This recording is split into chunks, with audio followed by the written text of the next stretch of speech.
한 주간의 스포츠 소식을 정리해보는 스포츠 외전. 오늘은 정준희 기자와 함께하겠습니다. 어서 오세요. 안녕하세요. 자, 김연경 선수 국내 복귀했죠? 네, 그렇습니다. 정말 숨가쁘게 흘러갔던 한 예. 주였는데요. 한국생명과의 두 번째 만남을 가졌던 지난주 토요일에 계약서에 도장을 찍었습니다. 계약 조건은 1년간 옵션 없이 순수 연봉만 3억 5천만 원인데요. 언뜻 많은 돈이다 생각하실 수도 있지만 따져보면 그렇지가 않습니다. 김연경 선수는 흥국생명에서 프로 데뷔한 뒤에 2009년부터 일본을 시작으로 해외 무대에서 뛰어왔는데요. 특히 2011년 터키 리그에 진출한 이후에는 세계 최정상급 선수로 도약하면서 해마다 20억 원 안팎의 연봉을 받아왔습니다. 이렇게 보면 원래 몸값의 6분의 1 수준으로 연봉을 낮춰서 들어온 거죠. 김연경 선수는 해외 진출 관련 국제배구연맹의 해석에 따라서 국제적으로는 자유계약 선수가 맞지만 국내 V리그에서는 원 소속팀의 권리가 인정되고 있어서 국내 복귀 시에 2년간은 흥국생명에서 뛰어야 합니다. 프로배구는 각 팀의 선수 연봉 총액을 제한하는 셀러리캡 제도를 시행하고 있는데요. 올 시즌은 이게 23억 원이거든요. 그런데 흥국생명이 올 시즌 국가대표 쌍둥이 자매 이재영, 이다영 선수를 모두 붙잡으면서 셀러리캡에 여유가 없는 상황이었고 김연경 선수는 팀에 부담을 주기 싫다면서 이런 결정을 내렸습니다. 자, 정 기자. 프로 선수가 돈을 이렇게 많이 포기하면서까지 여기 오기는 건 쉽지 않은 것 같은데요. 배경이 뭡니까? 이게 정말 이례적인 결정인데요.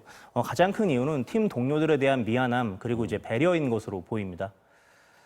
이미 다음 시즌 선수단 구성이 거의 끝난 상태에서 지난주부터 갑자기 본인의 복귀설이 불거지면서 자칫 기존 선수들이 피해를 입지 않을까 하는 우려가 김연경 선수가 컸다고 전해지고 있고요.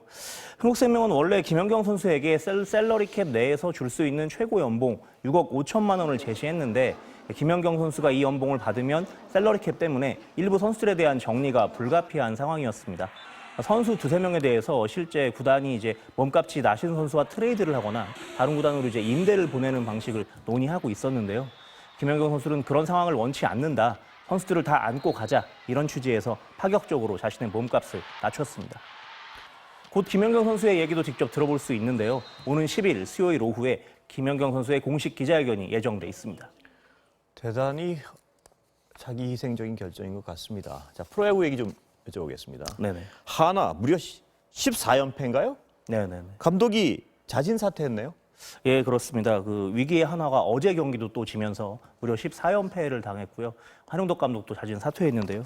역대 팀 최다 연패 타이기도 하고 단일 시즌으로 따지면 가장 긴 연패인데요. 한용덕 감독은 어제 경기 직후 책임을 지겠다면서 구단의 사퇴 의사를 밝혔습니다. 지난달 22일까지만 해도 7승 9패로 중위권에 머물면서 나쁘지 않았던 한화였는데요. 이후 하주석과 오선진 선수 등 주전 야수들의 부상이 컸고 믿었던 김태균과 이성열 같은 베테랑 선수들도 타격 부진에 빠지면서 연패가 길어졌습니다. 지난 토요일 경기를 앞두고는 코치 4명을 1군 엔트리에서 빼는 충격 요법까지 써봤지만 선수단 분위기를 바꾸지 못했고요. 결국 한용덕 감독은 계약 마지막 해를 마무리하지 못하게 됐습니다. 반면에 선두 NC는 정말 거침이 없습니다. 5연승인가요, 지금? 네, 지금 벌써 5연승이고요. 예. 강진성 선수가 특히 좀 많은 활약을 해주고 예. 있습니다. 이렇게 잘 쳐도 되나 싶을 예. 정도로 예. 뜨거운 활약을 보여주고 있는데요. NC 창단 멤버로 입단한 지 9년 만에 화려한 전성 시대를 맞고 있습니다. 어제 하나전에서도 3안타 2타점으로 3경기 연속 타점을 올렸는데요. 올 시즌 활약이 그야말로 무시무시합니다. 현재 타율이 4할 6푼 8리, 4할대 타율로 두산 페르난데스를 제치고 선두를 달리고 있고 타점은 공동 4위, 홈런은 또 공동 6위예요. 장타율과 출루율을 합친 OPS에서도 1위니까 그야말로 정교함에 장타력까지 갖췄습니다. 올 시즌에는 유독 극적인 장면도 많이 만들고 있는데요. 올 시즌 첫 안타가 대타 홈런포였고요. 두 번째 안타도 또 대타 홈런. 세 번째 맞은 대타 기회에서는 끝내기 안타까지 날리면서 해결사의 면모를 과시했습니다. 프로 9년차 선수지만 주로 대타로 출전해서 주목받지 못했던 선수인데 꾸준한 노력으로 이제 결정타를 잘 친다고 해서 1일 1강이라는 별명까지 얻어가면서 빛을 보고 있어서 올 시즌 활약을 주목해봐도 좋을 것 같습니다. 네, 해외 원정 도박 때문에 징계받았던 오승환 선수 복귀하죠, 곧? 네, KBO가 내렸던 72경기 출전 정지 징계가 이제 다 소화가 됐기 때문에 내일 키움과의 경기를 앞두고 1군에 등록될 예정입니다. 오승환은 지난해 6월이었죠. 삼성과 계약을 맺은 뒤에 오른쪽 팔꿈치 뼈 조각 수술을 하고 재활을 계속 이어왔습니다. 올해 스프링 캠프부터는 좀 본격적으로 몸을 끌어올렸고 이달부터는 1군 선수단과 동행하면서 불펜 피칭도 소화했는데요. 몸 상태는 아주 좋다고 합니다.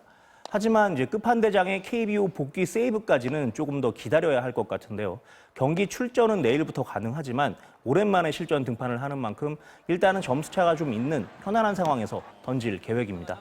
오승환 선수는 한국과 해외 리그를 합쳐서 통산 399세이브로 세이브 딱 한 개만 추가하면 한미 1 400세이브의 대기록을 달성하게 됩니다. 자, K리그 소식 좀 볼까요? 이동국 선수 비롯해서 노장들 활약이 어마어마합니다. 네, 그 최고령 선수 이동국 선수가 2골을 터뜨려서 예. 팀의 선두 복귀를 이끌었고요. 주말 K리그 소식 보시겠습니다. 지난 토요일 전북과 서울의 경기인데요. 올 시즌 첫 선발로 나선 이동국 선수가 후반에만 2골을 몰아치면서 승리의 1등 공신이 됐습니다. 후반 9분 이동국은 첫 골을 넣은 뒤 무릎을 꿇는 인종차별 반대 세리머니를 펼치기도 했습니다. 41살 현역 최고령 선수 이동국 2골을 추가하면서 K리그 통산 최다 득점 기록도 222골로 늘렸습니다. 울산과 포항의 동해안 더비에서는 이청용 선수의 K리그 복귀골이 터졌어요. 네, 이청용 선수 전반에만 2골을 터뜨리면서 팀 승리를 이끌었는데요. 이청용 선수가 K리그에서 골을 넣은 건 유럽 진출 직전이었던 2009년 7월 이후 10년 하고도 10달 만이었습니다. 후반엔 볼 경합 과정에서 무릎을 다쳐서 걱정이었는데 검사 결과 단순 타박상이어서 울산 측은 안도하고 있습니다. 네, 정준희 기자 잘 들었습니다.